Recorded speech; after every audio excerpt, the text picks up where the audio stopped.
In this video, I'm going to talk about control system performance. So in the previous several lectures, I talked about how do we, compute the output for a control system for a given control input S of t, for example. So there are two typical ways we can find the output for a control system given an input. The first approach is we can use the differential equation to find the solution directly, or we can use the Laplace transform and inverse Laplace transform to find the solution. Okay, the main idea is we first convert the system from the time domain to the S domain by using the Laplace transform. For example, we do a Laplace transform for the S of t, get the S of s. For the system represented by ordinary differential equation, for example, we can use a block diagram to convert to a transfer function that can describe the system. Then we can compute the output of y of s, which is given by the product of s of s and t of s. By using the inverse Laplace transform, we can find the solution as the output of y of t in the time domain. We also talk about how do we find the steady state error by computing the limits of y of t minus s of t as t goes into infinity. So this steady state error actually quantifies the control system performance because it talks about because it quantifies the final error between the input output as t goes to infinity. So, for example, on the right hand side, you can see if you have a different type of control system, a given type of s of t and a different type of y of t, the steady state error talks about what's the difference between the input s of t and the output y of t as t goes to infinity. Okay, so as you can see, in some cases we probably have the same value as t goes to. For example, if you have the red one as y2 and the cyan color as y1t, and even the orange color as y3t, essentially they all go to zero. The difference between y minus s t will go to zero as t goes to infinity. However, the system response will be very different. Okay, so that which means the steady state error is not the only metric that can quantify the control system performance. Okay, so that's why it's important to quantify to give a little more comprehensive analysis about control system performance. Okay, so to speak out of control system performance, we're talking about two types of performance that are described over here. The first one is called a steady state response, which talks about the system response as t goes to infinity, which is sort of exactly what the steady state error can tell us. And the other control system performance is called transient performance, which means the system response that disappears with time, which is exactly what I mentioned over here. So as time goes to infinity, as you can see, all y1t, y2t, y3t, they have a limit, let's say, which is the same as the constant value of my input, s of t. However, the trend response for y1t, y2t, y3t, they're different because one of them, they overshoot, go up and down, it takes a lot of time to settle down. And y2t takes much less time, but much less time to settle down. However, y3t also takes a little bit longer time to settle down. So those are different sort of response we can see from these different y1, y2, and y3t. Okay, so that's called transient performance. Okay, so the question is how do we evaluate the transient performance in a more comprehensive way? Okay, so because I can have a different type of input as of t, right? So what is a good way to quantify the transient performance? So there are two different ways we can quantify the transient performance. One is in the time domain, which is exactly what I mentioned over here in the time domain. Okay, which means what I want to do is I want to sort of write let's say if I give a general input s of t, I sort of can use the Taylor expansion to write this s of t into a0 plus a1t plus a2t squared plus so on and so forth, right? So which means this ones, if I write down over here, so this one I sort of consider this as a 1, a0 times 1, f1, t squared, so on so to tn until t infinity. Those are we call the basis. So all function any function you can sort of use a Taylor expansion to write in this form. The only difference will be those parameters. They could be different for different function. So because those are constant, so it's important to look at how the system respond for different function of like 1t squared. So it's important to evaluate how the control system will perform for each element in the basis of this input. Okay. In other words, we want to evaluate the control system performance or transient performance for the input, which is 1t squared, so on and so forth. Okay. So the other one to quantify the transient response is called frequency in the frequency domain. So in addition to the way we can use a Taylor expansion to rewrite this S of t, we can also use a Fourier series to write this S of t as sort of like this. We have a0 plus summation n from 1 to infinity, an cosine w0 nt plus bn sine wn nt. So t is called the period of the function. Okay. Now, what I can do, I can rewrite this a0, an, and bn. So this one, n is from 1 to infinity. This is n also from 1 to infinity. So you can also find those parameters over here, right? By using this function. So I don't want to repeat it over here. So in your EA2 or EA1 or EA2, you should already learn how to compute the coefficient for the Fourier series for a given function. Okay, so you can sort of consider we also have a basis here. Basically, we have here is also time 1. This also have cosine w0t and sine w0t. Okay, so which means to quantify the transient performance for us for a given control system, we can also look at the frequency domain, because this one quantifies different frequencies. Cosine is like a sinusoidal function. This is also sinusoidal function, which means they have different frequencies. So also it's important to look at how the system responds for different frequencies. Okay, and this is talking about how the system responds to different input, different type of like 1t squared, so on and so forth. Okay, so we will not talk about. So here I'm going to talk about the transient response in the time domain mainly. So we will defer the discussion on the transient response for frequency domain later on. Okay, later on. Hopefully in a couple of weeks. Okay, so like I mentioned, the focus for this lecture will be on the time domain. Okay.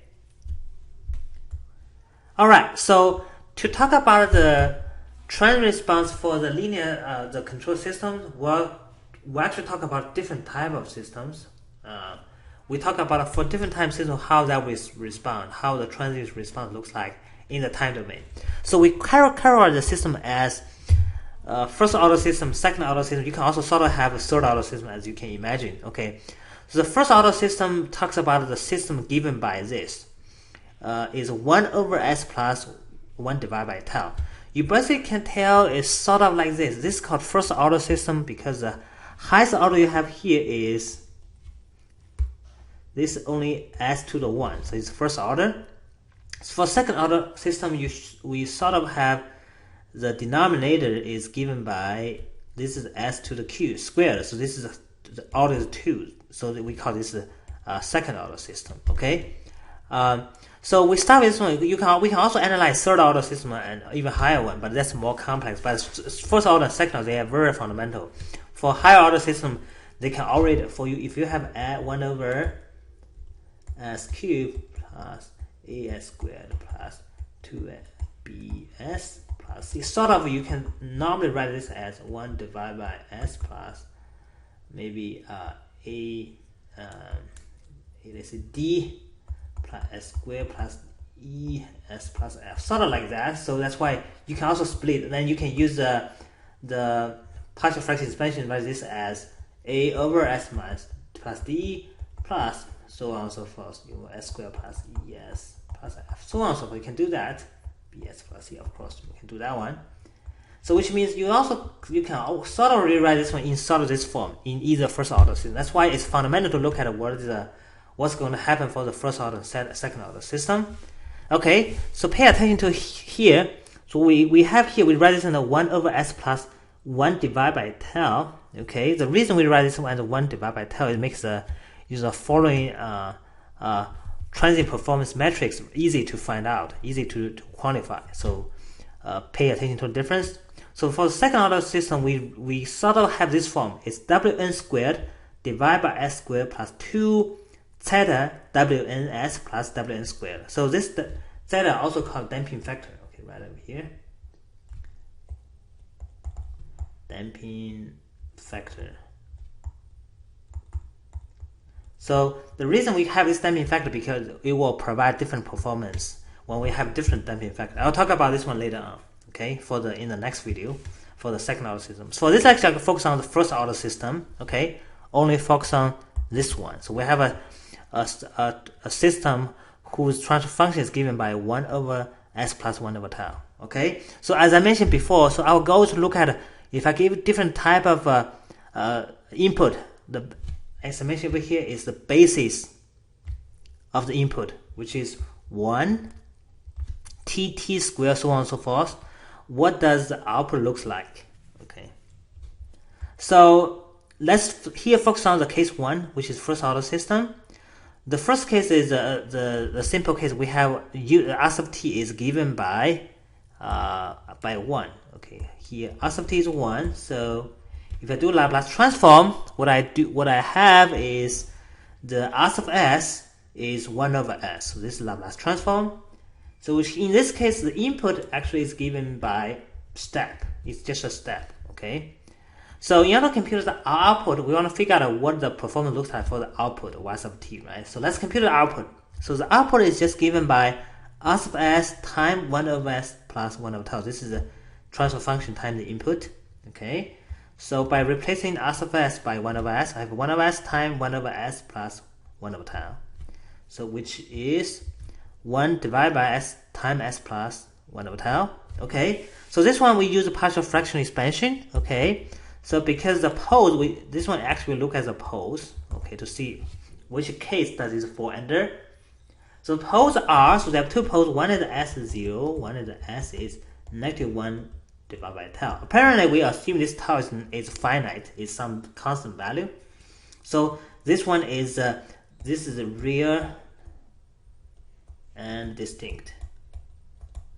So according to the partial fraction expansion, we can write this one as a divided by s plus b divided by s plus 1 over tau.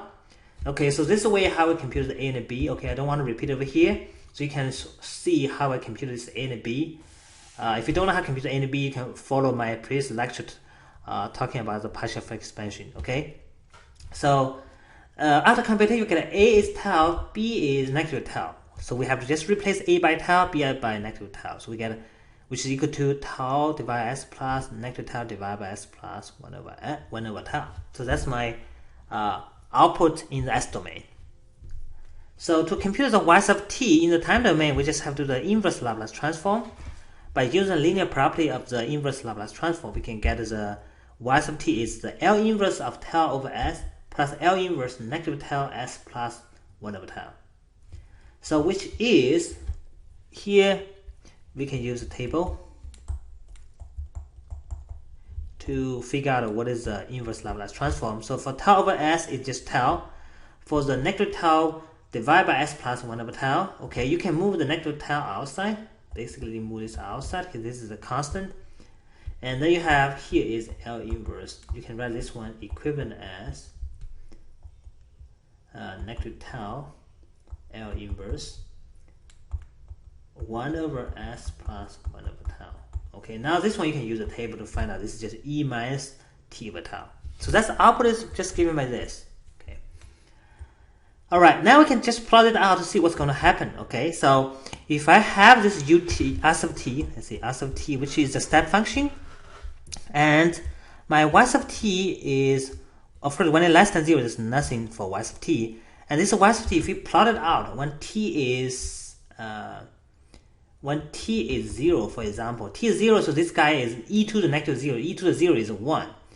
And 1 times tau is tau, and tau minus tau is 0. So when t is 0, so I have a y sub t is tau minus tau is 0. That's right over here.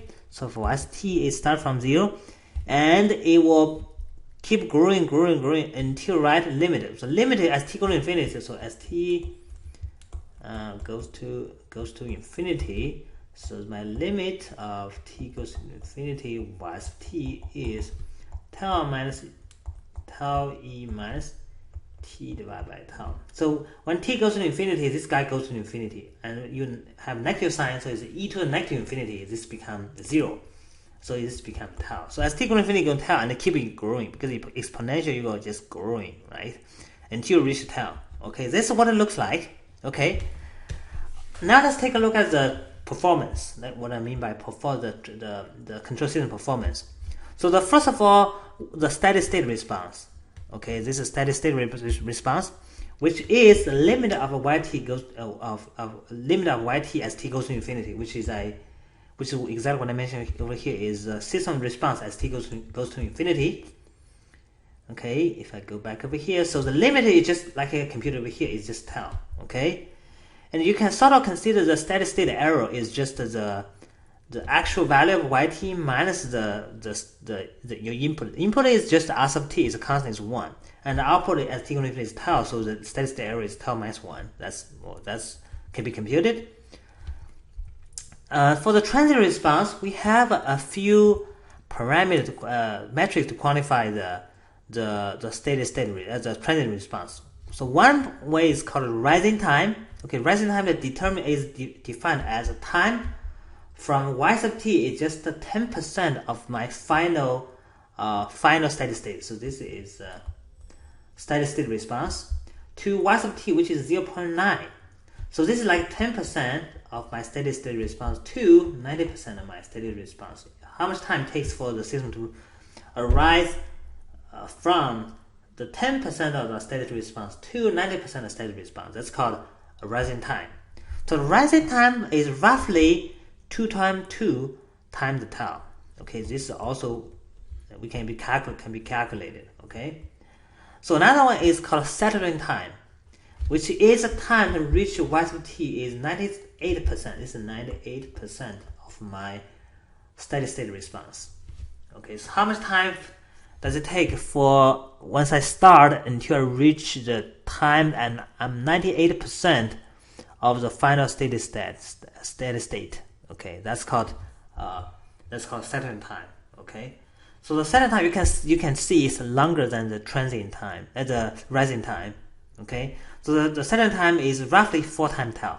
Okay, so that's for the input. When we have input is just given by step function. Okay, so next case is when we have the input r sub t is given by t, which is a ramp function. Okay, so by taking the Laplace transform, so r sub s is given by 1 over s squared. Okay, so we follow exactly the same procedure mentioned in the previous case. We can first compute the output of in the s domain, which is given by y sub s, which is the r sub time 1 over s plus 1 over tau.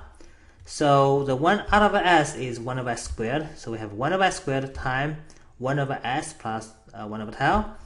And this guy over here, we have 1 over s squared plus s plus 1 over tau. So this one, we look at this. Okay, if you look at the poles, let me write down the pole. The poles over here, the poles.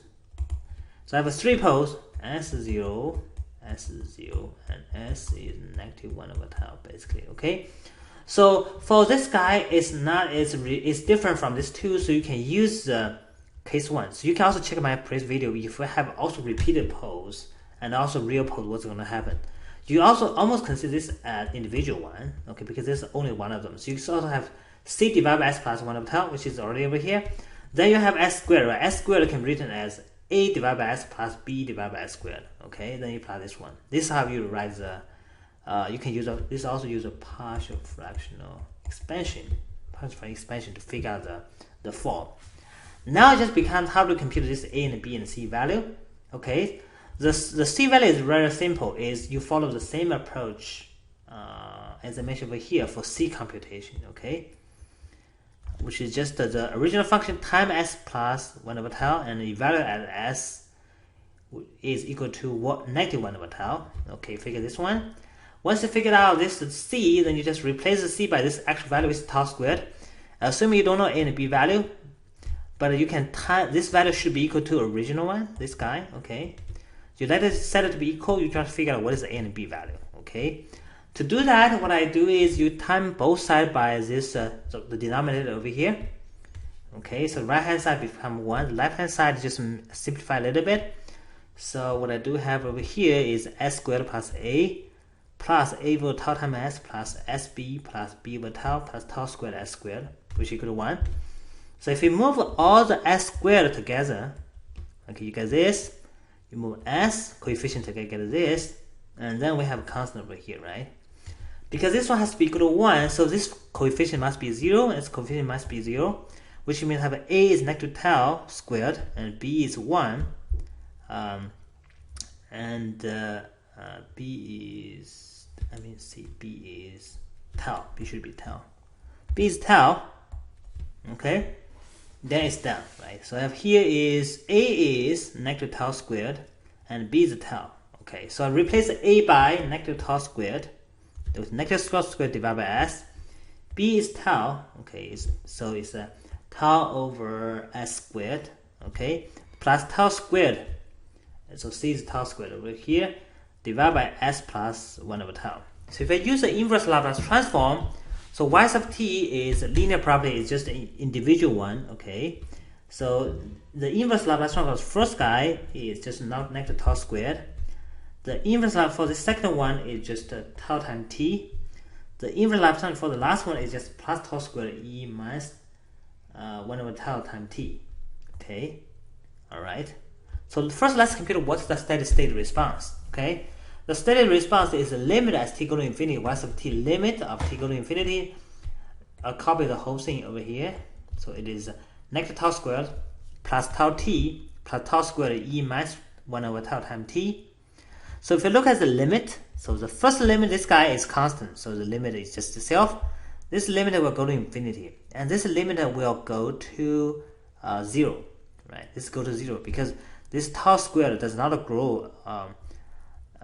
You can sort of this one as, if I rewrite this one as, is tau squared divided by e minus over tau t, okay? Because this does not grow as fast as e. E exponential grow much faster than t squared. That's why the limit will be 0.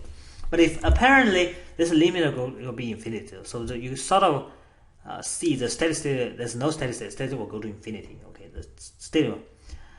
So if you look at the steady state error, which is the limit t go to infinity y minus r sub t, which is the limit of t go to infinity minus tau squared plus tau t. This I repeated the same computation I did over here. Over here you have minus tau. Okay, so this steady state error exists only if tau is equal to 1.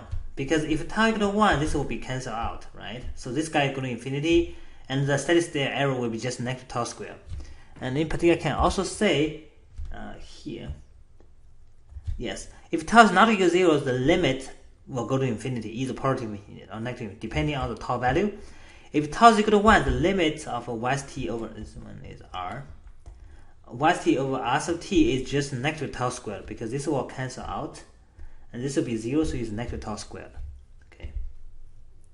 So this is for case 2. Actually, we don't have transient performance for the input for the second case. The reason is you sort of can see somehow like this.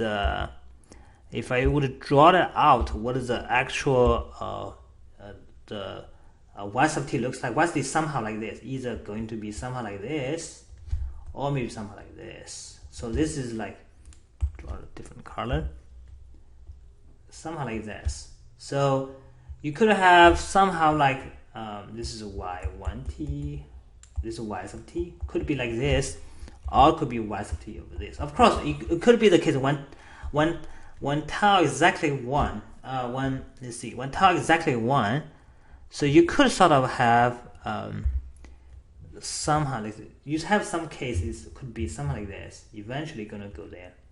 So you could have some y sub t like this. It's possible. This is only when tau is equal to 1. No. Let's see.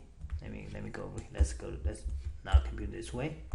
So either you have y sub t going to be like this, go to infinity, go to somehow like this, or you could something like this. You could something like this.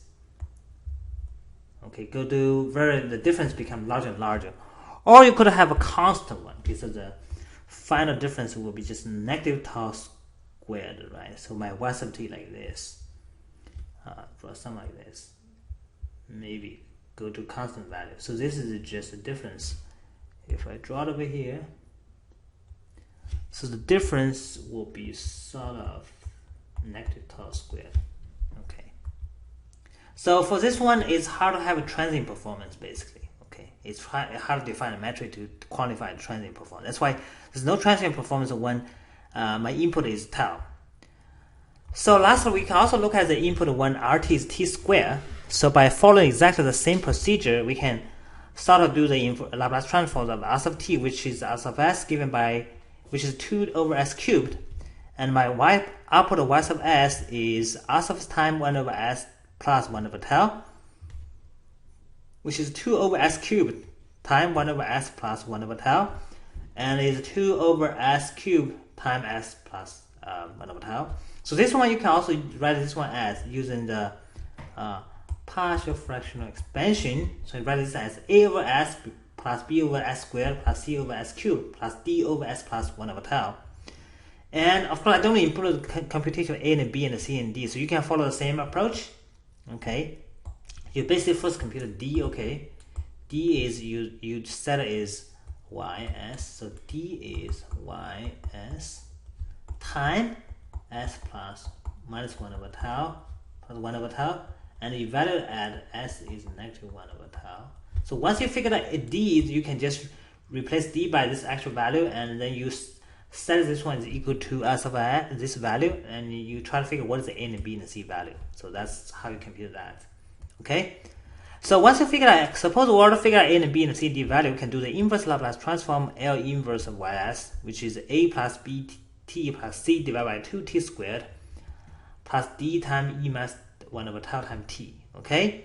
So again, the steady state response, as you can compute, the limit will go to infinity if either b and c is non-zero. Unless b and c they are all zero, so this will be 0, this will be a 0, and this will also be a 0 apparently. And this guy will be just this is the a. Okay, this is a. This is some. This is a. This constant, give you a constant value. Apparently, the steady state error as limited as t equal to infinity will also be infinity, unless c if c is not equal to 2 or b is 0. In other words, this guy exists only if c is 2 and b is 0, right? If c is 2, also b is 0, we can start to take c is 2, 2 divided by 2 is 1. 1 is t squared, right? So because s of t, this is t squared, right? So then they cancel out, and b also 0. This also limit goes to 0, and this guy is just a. So this error will be just, this actually is c. You can say this value error is c. No, this is a, sorry, is a if c is 2 and b is 0. Okay.